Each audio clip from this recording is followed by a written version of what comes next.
talk about what gender-affirming care looks like for trans teens, because I feel like a lot of people don't get what we're talking about. Today I want to talk about puberty blockers. A lot of times when we're talking about medical transition for minors, the first thing that kids would come across would be puberty blockers.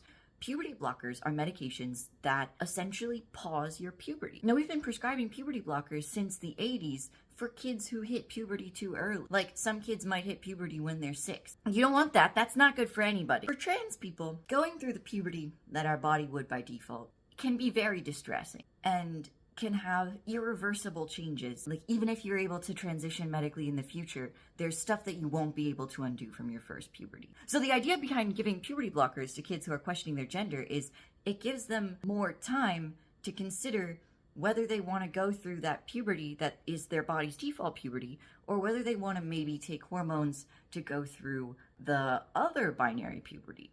Kids who think they might be trans will take puberty blockers for a while before starting hormones. And here's the thing about puberty blockers. They're totally reversible. They just press pause and you don't take them forever. If you allow a kid who's questioning their gender to press pause on their puberty, that gives them more time to figure out what is the right puberty for them.